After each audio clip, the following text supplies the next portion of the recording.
Okay. I kind of wanted to talk about something that I've kind of always been talking about, as usual, and that's the fact that there's echo chambers and bubbles and stuff, and that means like there's hobbies and interests and stuff you can have, and thanks to online communities and stuff, you can sit and dwell for as much as you want in any particular hobby. And it kind of encourages people to obsess and dwell over things that they normally wouldn't be able to.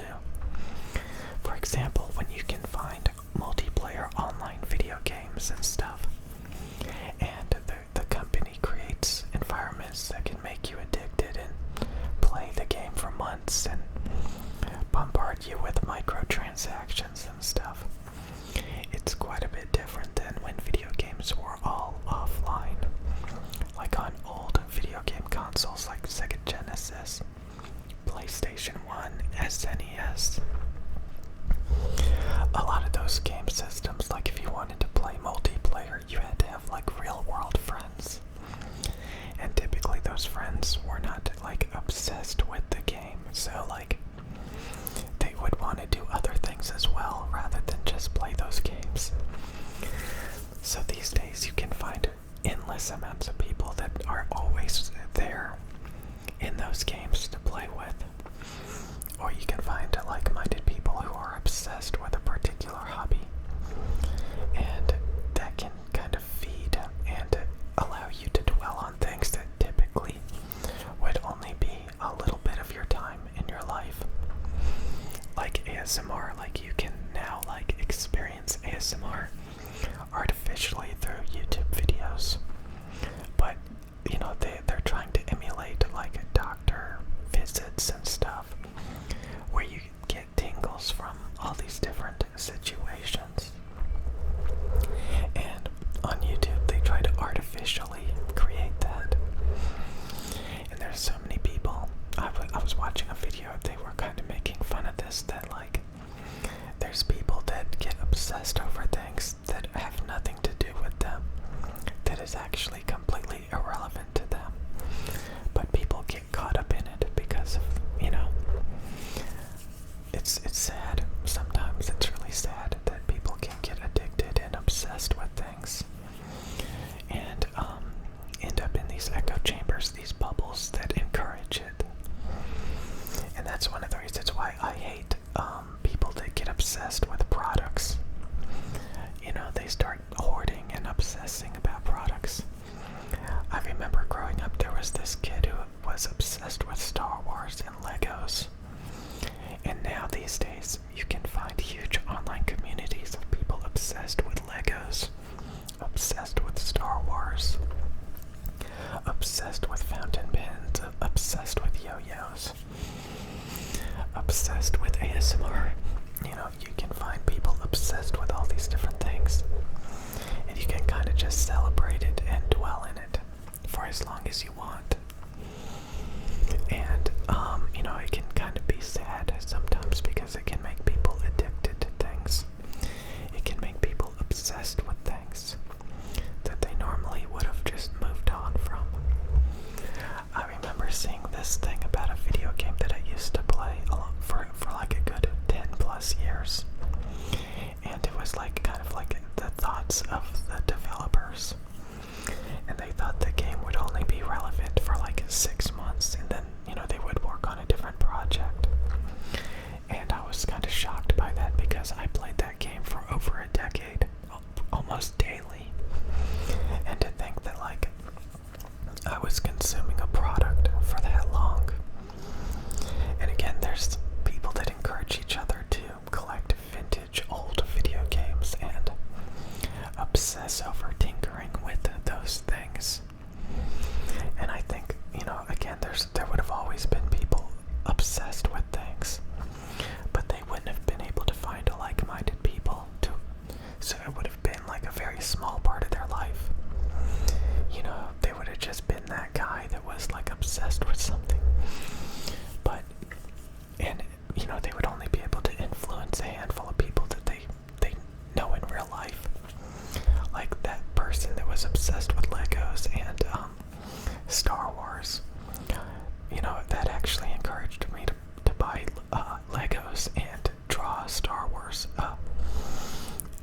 fires and stuff.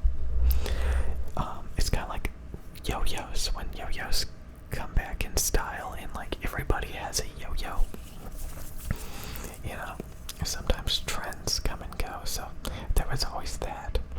There was always crazes and trends that would spread like wildfire, so, you know, but those were like big echo chambers like that. Those were engulfing. So much so that like everybody could relate to those memories. But like it's really interesting to think that you can get caught up in some really kind of pointless, meaningless things, and there's always going to be like encouraging echo chambers that wouldn't be possible without like these communities.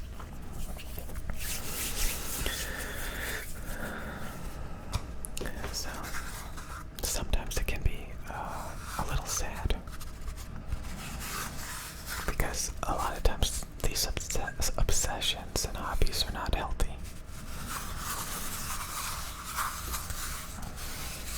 Because you can overdo it, especially these days. Like ASMR would have been relegated to just like real world situations. But now it can be emulated and consumed artificially, which is never as good as like the real thing. The main issue is so many people can get obsessed with artificial versions of things that should be just real.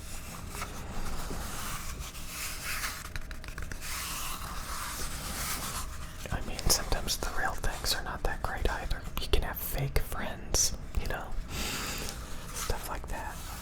You can be limited by like just the hobbies that are relevant in your like social circle.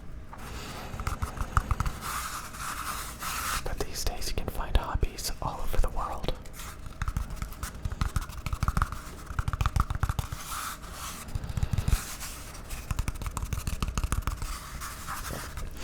I just think that it's very important to keep in mind that like you should never replace real world stuff with a bunch of artificial stuff. And people get so used to it these days, so caught up in it. So like it's interesting to see like-minded people. Like there's the ASMR community.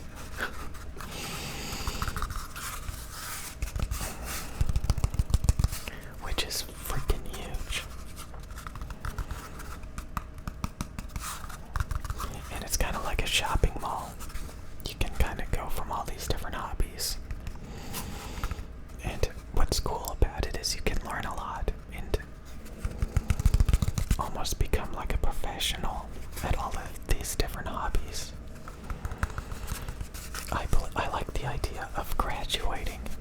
You know, you go into a hobby, you master it, you get really good at it, and then you can move on to new hobbies and get really good at that too. And then you can kind of like reap the rewards of, you know, having a greater understanding. Like a lot of times, like when you're looking at products and services, you have to rely on the marketing material, which is very simplified. And, you know, you don't really know what you're getting. You just have to hope that whatever you're spending money on is actually worth it. Because that's what it's all about when you buy a product. You're buying a product or service because you're paying for somebody else's expertise to provide you something that you need. So that's a big thing. If you know what you're getting, you can appreciate it a lot more. So many people don't have a good understanding of what they're buying. They just buy it and use it.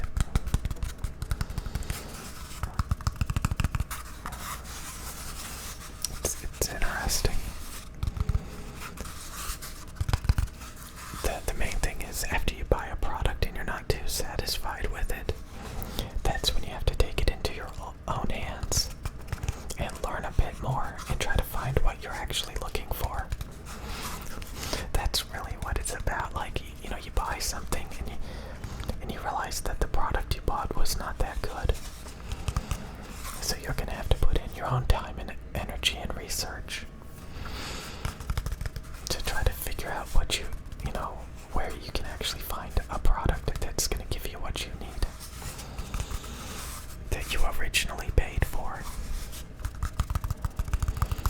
So that's why it's great to have choices, so many different companies, so many different products. So you can find exactly what you're looking for, rather than just a generic distribution of something.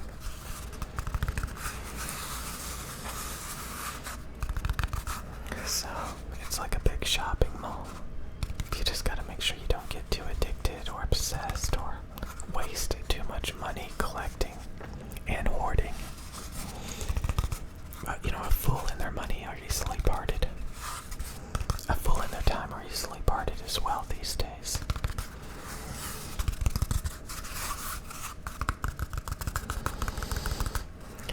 You can miss out on so much.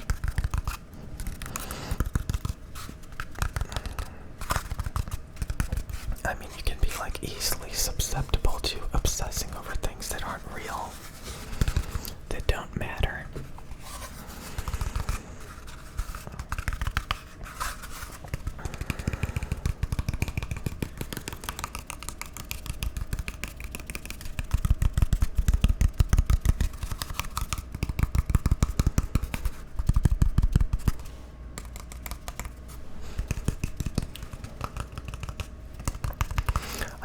This video, but just always remember that if you're not fully satisfied,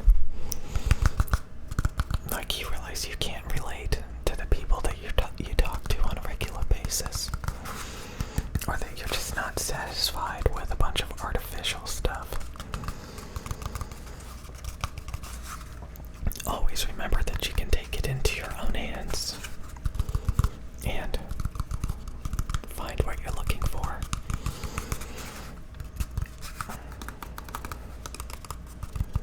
And that there's plenty of other people's opinions that don't matter.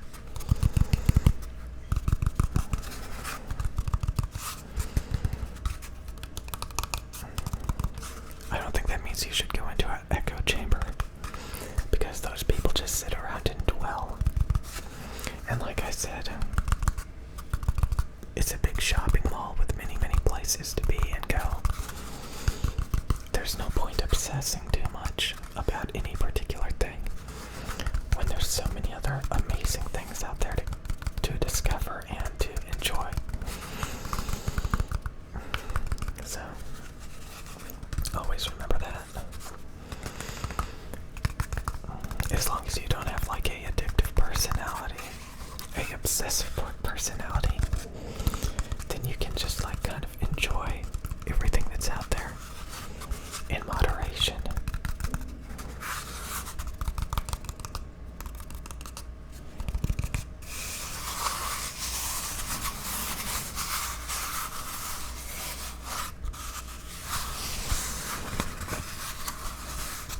And always remember that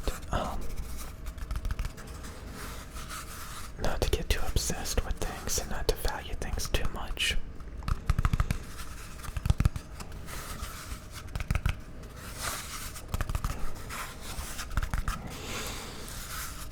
So many people think things are just so important, but you have to realize that's just